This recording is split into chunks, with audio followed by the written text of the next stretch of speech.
জিলাৰ বিভিন্ন সংগঠনে আজি কলিকতাৰ চিকিৎসক মৌমিতা দেৱনাথৰ পাৰ্শ্ববিক ধৰ্ষণ আৰু হত্যাৰ প্ৰতিবাদত এক সমদল বাহিৰ কৰে।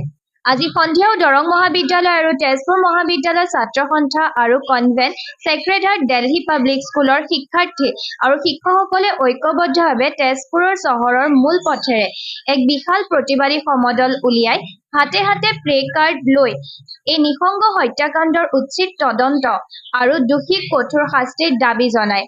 দৰং মহাবিদ্যালয় ছাত্ৰ একতা সভাৰ সাধাৰণ সম্পাদক আৰু কলা বিভাগৰ সম্পাদিকাই এই জঘন্য কাণ্ডৰ উচিত শাস্তিৰ লগতে ফাৰ্ষ্ট ট্ৰেক কোৰ্টৰ যোগেদি ন্যায্য বিচাৰ প্ৰক্ৰিয়াক খৰতকীয়া কৰাৰো দাবী জনায়। যেহেতু আমি জানো যেতিয়া আমাৰ বেড ৰচনা হৈছিলে সেই বেড ৰচনা হোৱাৰ সময়তে আমাৰ যি মহিলা সমাজ আছিলে সেই মহিলা সমাজক উচ্চ স্থান দিয়া হৈছিলে, কিন্তু পৰৱৰ্তী সময়ত দেখিছোঁ আমি আমাৰ মহিলাৰ যি আমাৰ স্তৰ সেই স্তৰৰ ক্ৰমান্বয়ে হ্ৰাস পাব ধৰিছে আৰু তেওঁলোকৰ সমাজত তেওঁলোকৰ অস্তিত্ব নোহোৱাৰ যেন আমি এটা সমস্যা পৰিলক্ষিত হৈছোঁ। এতিয়া মই কথাটো ক'ব বিচাৰোঁ যে বৰ্তমান সময়ত নিৰ্ভয়া কাণ্ড প্ৰায় 7 বছৰ লাগিল।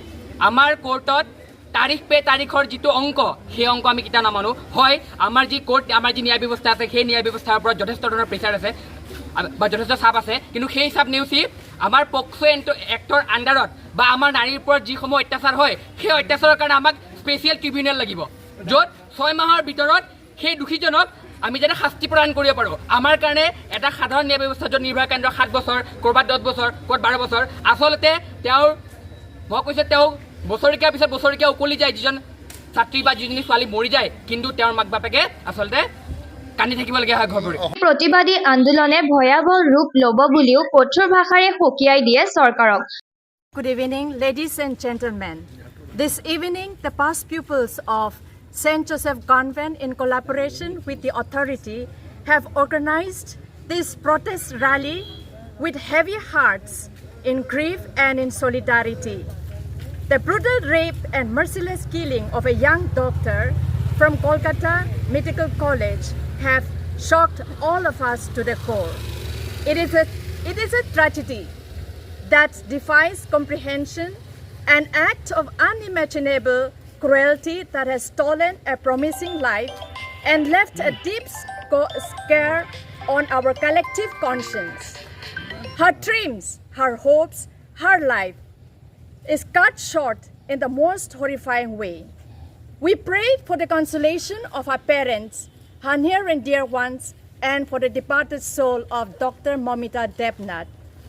This candlelight procession is not just a symbol of our sorrow, but a call to action. It is a reminder that we must fight for a society where no one lives in fear, where justice is swift and certain. উল্লেখনীয় যে তিনিওখন মহাবিদ্যালয়ৰ ছাত্ৰ ছাত্ৰীয়ে উলিওৱা প্ৰতিবাদী সমদলৰ পিছতে কনভেন্ট ছেক্ৰেটাৰীয়েট আৰু দিল্লী পাব্লিক স্কুলৰ শিক্ষক আৰু শিক্ষয়িত্ৰীৰ লগতে কৰ্মী তথা শিক্ষাৰ্থীসকলেও এই নিঃসংগভাৱে হত্যা আৰু ধৰ্ষণৰ সুবিচাৰ জৰুৰীকালীনভাৱে লাগে বুলি কয় আৰু ভৱিষ্যতে যাতে এনেকুৱা কাণ্ড পুনৰ নহয় তাৰ বাবেও মহিলা সুৰক্ষাৰ সুনিশ্চিত কৰাৰো দাবী জনায়। যিটো ঘটনা হ'ল, যিটো জঘন্য ঘটনা হ'ল এগৰাকী ছোৱালীৰ ওপৰত, আমি সেই ঘটনা তীব্ৰ গৰিহণা দিছোঁ, নিন্দা কৰিছোঁ। কিয় বাৰে বাৰে কিয় ছোৱালীৰ ওপৰত এনেকুৱা হয়, বাৰে বাৰে কিয় নিৰ্ভয়া ঘটনা হয়? আজি আমাৰ ছাত্ৰীসকল সুৰক্ষিত নে? তেওঁলোকে প্ৰশ্ন কৰে যে বাইদেউ, আমি যদি অসমৰ পৰা বাহিৰত পঢ়িব যাওঁ আমি সুৰক্ষিত থাকিমনে?